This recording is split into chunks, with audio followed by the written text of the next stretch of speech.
Hello, everyone. Welcome to the webinar today. Today's webinar is on change management, lessons learned from the past in anticipation of the future. I'm very delighted that we have our program directors, Richard Sewell and me, Ki Chan, who will be giving this webinar. We'll be creating a series of webinars that focuses on public health management, leadership, and finances throughout the year. So feel free to join our listserv so we can keep you updated on our future webinars. Some of the housekeeping tips to make this webinar more interactive is there is a chat box on the right side. Feel free to type in questions and comments throughout the seminar because we want to make sure that the topics are relevant to the situations that are going on in your own workplace, personal and professional. And also, if you have questions related to the topic that we're going to show in the case studies, feel free to ask questions. We want this to be interactive, a great learning experience for everyone. The PowerPoint slide for today's webinar is also downloadable as a handout. We will be emailing a replay of the recording to all the participants. So if you want to just sit back and listen and participate by chatting in the box, feel free. So you don't have to be jotting notes throughout the webinar. So first I'd like to introduce, I'm very delighted that Professor Richard Sewell is here with us. He is the Associate Dean of Community Practice at the University of Illinois Chicago School of Public Health, and also the program co-director for the Masters of Public Health and Health Policy and Administration. And I'm also very delighted to have been co-directing the online program with him this past year. Today's webinar is going to focus on his experiences in change management and how we can learn from these past experiences in our current economy, political climate, and in our field of public health. So welcome, Professor Sewell. Thank you, and good morning to everyone. In talking about change management, we first have to think about what you use it for. And we think that you use it to improve processes that are within an organization, to improve performance, and to increase competitiveness. And sometimes in the governmental sector or the not-for-profit sector, we don't think about competitiveness, but we certainly compete on mission. We compete on the things or the program offerings that we have because the alternative to those might be another provider or it could be the status quo. So we need to think in those entrepreneurial terms. The next slide shows the one after that shows what a definition for change management. We give this name change management to a set of processes and tools and techniques and methods and approaches where we're trying to achieve a desired state through change. And what we focus on is moving from one situation to another state. Now, what is important about change management? It presupposes the presence of a learning organization that is engaged in strategic planning and strategic management. It's important to think about it that way. You won't see this on the slides, but when I speak of a learning organization, I mean one that understands the services that it offers, understands the processes that it uses in a way that has measurement and has involvement from the top of the organization to entry-level employees. So a prior consideration for change management is the presence of a learning organization that engages in strategic management. This is the change management process, and you can see there's preparation for how you're going to communicate. It requires an understanding of the external environment. And this goes back to some of the things that we talk about in our classes when we talk about marketing, where historically what was really important was for an organization to know itself and to know all about the internal operations. Over time, we've moved from what we call closed system theory to open systems theory.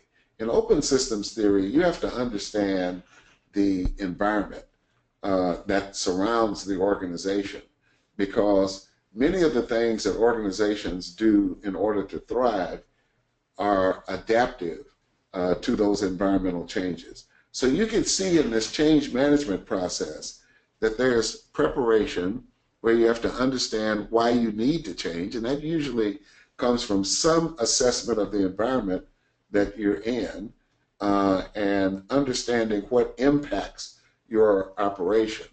And then you have to think about what you're going to do in response to that. So you can look at your vision, come up with how you can possibly resist the change if it's taking the organization in a negative position, prepare for readiness to deal with that, and have a change management plan. And this is an approach where you engage your key staff and your operational staff in responding to what you see as the impacts that are coming at the organization. Again, implement this plan and deploy it.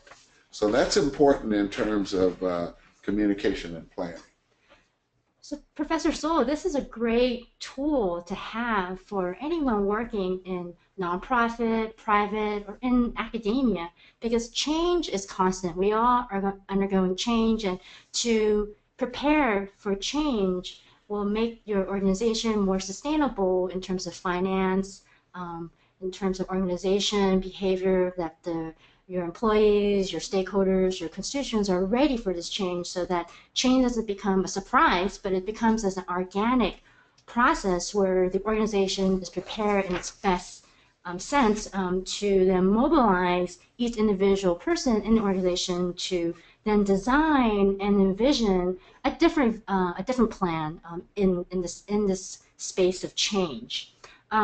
So as a summary, I think for our audience to keep in mind is that to engage your stakeholders to prepare and design and to execute and sustain can come from a grassroots level, where you have all the constituents planning it together and through a strategic plan, rather than it being a top-bottom, where you have an executive implementing the change. But if the change comes from the units in a more linear approach, I think change would be more acceptable. So I think one of the great examples is to talk about change is if you could share a case study with us to see how change is inevitable and what do a particular organization do when there is change pending, and how do they prepare and manage and sustain change. So I'd love for you to share with us your experience.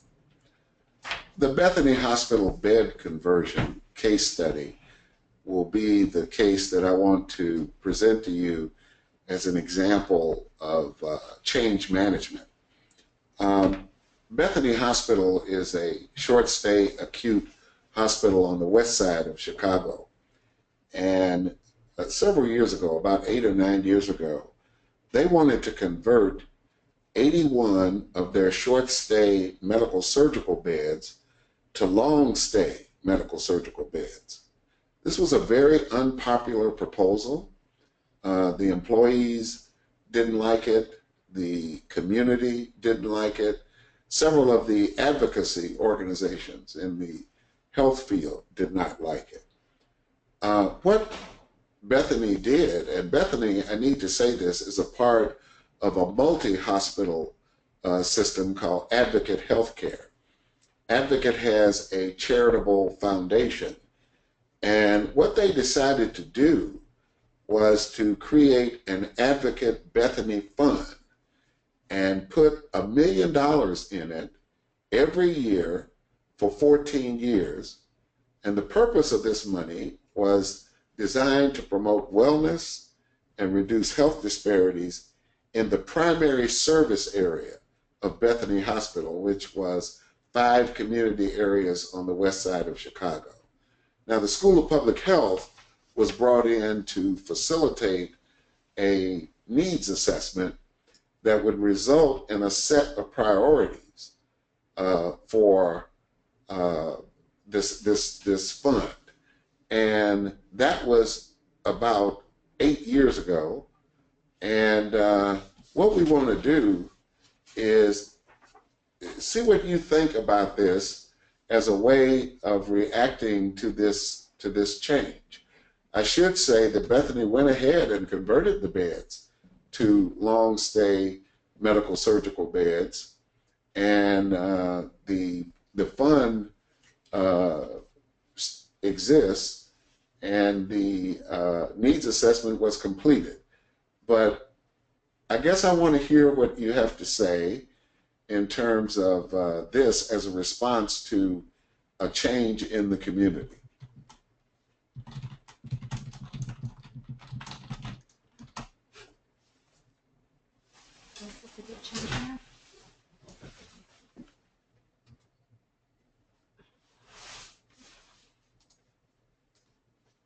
So we just typed in the chat box, was this a good change or not? Or if you have comments, please take this opportunity to type in the chat box. If you could share with us what you think, we would love to have this opportunity to interact with the audience.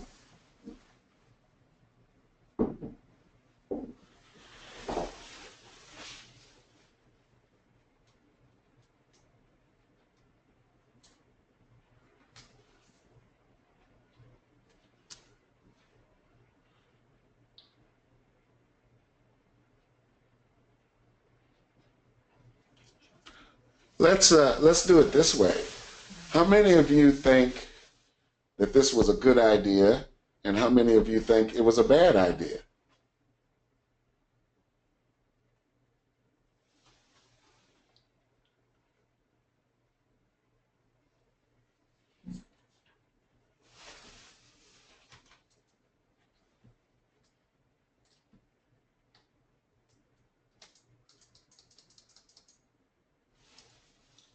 So a few of you might be thinking about this question and might take some time to think about what are, you might want to review some of the background information before you want to share your responses publicly. But it's a good question to ask. Like, given the historical information that we just shared, and what were some of the tension among the different stakeholders, and what was in place in terms of to support the change. Do you think that was a good process, regardless of the outcome, or should we examine what the outcome was and then see that, okay, well, looking back retrospectively, that was a good process of change? So these are some questions to think about, even if you don't want to share in the chat box. It's just to reflect on these questions as we talk about change management.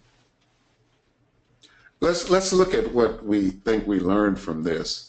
Now that we can look back 8 years ago and see what has happened over time. The assessment itself was completed by a needs assessment committee, which had community residents on the committee, as well as healthcare providers and local leadership and people from the advocate organization and the hospital. But the majority of the people were residents of the West Side communities that would be impacted by this. What they did with our help at the School of Public Health, they outlined priorities in those 5 community areas, and over time, those priorities were used as the basis for allocating grants in support of promoting wellness or in support of reducing health disparities. This same committee, this needs assessment committee, also was charged with selecting the fund board. Now, this is the board of what I would call, for lack of a better term, a mini foundation that was going to allocate this $1 million every year for up to 14 years. So they produced not only the priorities, but they also came up with the name and the structure of the fund board. So using community residents in planning and decision making is important. And it may not always be community residents, but you will inevitably have stakeholders. Stakeholders can be employees, they can be people who use the service, they can be people who give you money and support you, but they need to be involved in planning and decision making. Now, this opposition I mentioned earlier to the change in the medical surgical beds from short stay to long stay is not a current issue anymore. So one of the things that we learn from this is that while change is difficult and painful sometimes, managing change is essential because change itself is inevitable. So this might be a point where if you have any comments on what we learned or on whether or not this was a good idea or not, we'd like to see what you have to say in the chat box. So feel free to ask questions in regards to today's case studies or any questions in regards to change management that you may be experiencing in your own workplace that we could share here during this webinar. So it sounds as as our audience is maybe thinking over the content we just shared and reflecting and sharing on the chat box with questions. Why don't we just take a few moments just to reflect on about the concept of change? Well, as you said, change is difficult and managing change is essential because this is inevitable that change is constant. The process in which it was successful here was that you were able to include the community residents in planning and decision making. And I think the first step of the change process management is preparation. So during that phase of preparation, how do you get the community residents to take part in this planning? Maybe this would be maybe this are some tips that maybe you could share with our audience because they may be thinking, okay, well, I'm in this organization and change is happening, but how do I get my colleagues or the local community residents or community leaders to talk when maybe there's so much opposition and resistance to change? I think that's the first part. Yeah. I think in this case that there was some negative energy from a proposal that residents didn't like. They didn't want these short stay beds changed to long stay beds. The employees didn't like it and others. So that could have motivated them to participate in this open call for working on the needs assessment committee. I do recall, even though it was 8 years ago, that when we looked at the process we were going to use to establish these priorities, some of the residents called for a process that was based on assets rather than the traditional approach based on problems. This is a community that is a high-risk community. If you know anything about Chicago, it's the 5 community areas of Austin, East and West Garfield Park, Humboldt Park, and North Lawndale. So there are a number of health challenges and even social challenges in those communities. So the people who are keeping their eye on what's going on in their community might have been motivated by a negative change, and now here they are inviting us to participate in this needs assessment. Well, we'll go and we'll see what happens, but they wanted it done in a way that reflected the assets that they had in their community. Then they were also given the responsibility for selecting the fund board that was going to allocate the $1 million every year for 14 years. Now we have to give some credit to the advocate system because they're the ones that came up with this idea that they needed priorities, they needed funding for those priorities in the primary service area of the hospital. But they did go ahead and convert those beds. So it's one of the things that you may be thinking is, well, what if we don't have $1 million a year for 14 years to sort of respond to a pretty significant change? Well, you may not, but you do have resources in terms of the talents of your staff, in terms of your program offerings, your reputation in the community, and realizing and knowing what the assets are for your own organization. You can decide how to assemble those resources so that you respond to change.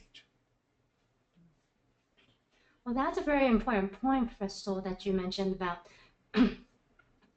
getting the residents here, the community residents, to come together to follow a cause that they were all passionate about, but it was like the negative energy is what brought them together. And I think that's a really interesting point, that even though with opposition, sometimes with opposition can create movement because people are passionate about this change. And so if there is, and because of their interest in this, interest in what was happening to the Bethany Hospital, it mobilized each individual community resident to become their own activists and almost have an opportunity to be an adaptive leader in this changing environment where there's always change inevitable. Another really important point you mentioned was the asset, how they focus on the assets, which is also another public health tool that we teach in our courses, is an asset mapping, which is sometimes the dollars aren't there, but the resources could be innate in the community, the leadership, the skill sets, the resources, and just understanding what the communities themselves can bring, which may not necessarily have a monetary stamp to it, but because of their experiences in the community, they may have knowledge that you, working from your organization, would need their help to make those bridges, to foster more effective communication, getting across messages to certain groups more effectively, rather than having a group coming in and sharing information, but maybe instilling information to communities leaders and then themselves then disseminate the information. So these are great tools that we teach in our courses here that focuses on management, specifically change management, strategic planning, asset mapping, and also other management tools such as resource management and resource allocation, which are some of the key concepts that we teach in our courses. One other thing that's important is that when you use an approach where you consider the determinants of health, it can impact the priorities that you arrive at. For instance, in this case, a couple of the high priorities were not typical direct health, public health, or healthcare arena type priorities. One was the school dropout rate. Now that's a determinant of health. The other was the high unemployment in the fund communities. So this group was very thoughtful about what it would take to improve wellness and reduce health disparities, and they went beyond tinkering, I guess, with the healthcare system and looking at some of the social support systems and educational systems that are in the community. Oh. Well, this was a very interesting case that really gave us an opportunity to look at management from all different point of view, looking at from the administration, the community, the opportunities to develop more community groups, which then later support a fund board, which allow community residents to themselves become leaders in their own realm to support planning and decision making. And this case is a really case for you to reflect on as you are moving in your own organization, looking at change, how to manage change, how to lead change, and how to sustain change. I hope that you were able to gather some of the lessons learned as we shared today and consider some of the other programs here that we offer at the School of Public Health. But something to keep in mind is that the change management that we talked today is very relevant across the framework of public health. Here in the public health framework, which is adapted from the pamphlet from What is Public Health, really showcase the 5 different dimensions of public health, all stems from change, managing change, planning for change, and sustaining change. Because with new research, new information that is shared across different dimensions, we need to manage this information, how it might impact your particular organization, your field, and how it might affect the process. So for example, in the dimension of science, or in public health framework, we use the science that's generated from the bench, from the bench science and medical research, and use information to understand how we can protect and improve the health of the community through education, promoting of healthy lifestyles, and research for disease and injury prevention. And with this information, public health professionals can then analyze the effect between health of the genetics, personal lifestyle, and environment. And with this information, we could then develop better programs that's more effective to your local communities and family. And as public health professionals, regardless if you're working in your local communities, everything that information that's generated, even from a local perspective, can have an impact at a larger scale that can affect your larger community, neighborhood, and even as big as an entire country and globally. As public health professionals, we try to prevent problems from occurring by implementing programs, developing policy, administrating services to regulate the health system. And with this information, we continue to research. And at the end, in our public health framework, we aim to limit health disparities so that we fight for health equity, equality, and accessibility. And in this landscape of constant change in our economy, our political climate, and also the movement of how individuals are now becoming much more adaptive to their own environment, so they can become adaptive leaders. Change management is essential to lead these new movements across these different realms of public health framework. So here at the School of Public Health, we value these concepts. We value unity in economy and cultural diversity. We strive for academic and practice excellence, and we focus our courses and our curriculum on health equity and social justice. By working on problems and public health issues that are critical to the community locally and globally, and therefore a lot of our courses has a very strong community engagement component.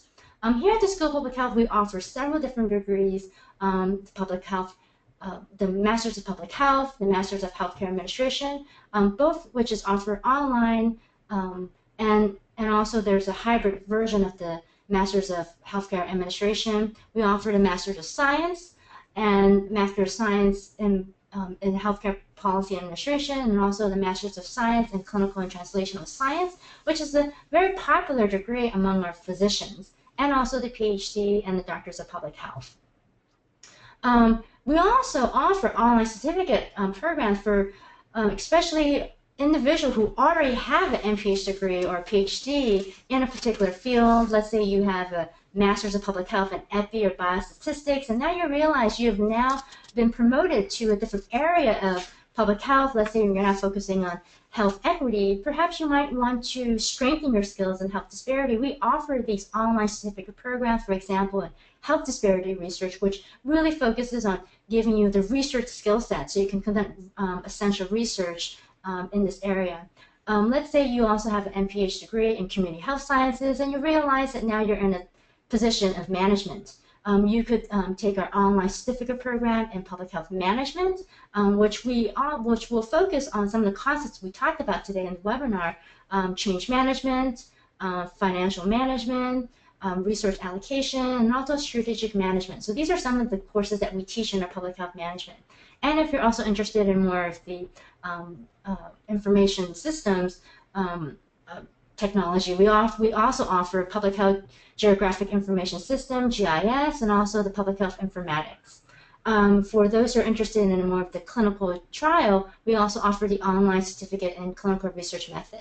Our programs is very competitive, but it's most cost effective compared to the other programs. For example, you can complete your Master's of Public Health degree less than $34,000 compared to other universities such as George Washington University, which is almost twice as much, $63,000, and University of Southern California, which is an accredited program but not an accredited school, their tuition is about over $100,000. So if you have any questions, feel free to contact us. We'll be happy to share with you the program announcements, the application, and I like to just emphasize that the application for the online program is due on March 15th. However, the online certificate program is a rolling process, rolling admission, so feel free to contact us if you're interested in strengthening your skill sets in these different areas. So thank you for joining us on today's webinar. And Professor Sewell, would you like to have any last minute words? No, thank you for listening. And remember, for those that are interested in the certificate programs, the credit hours can apply to a master's degree should you decide to go beyond the certificate. So I thought you'd want to know that. Mm-hmm. Well, thank you, everyone, and stay tuned for our next webinar series, and we'll be sending out an announcement in a couple weeks. Have a great day, and welcome change in your life. Mm-hmm.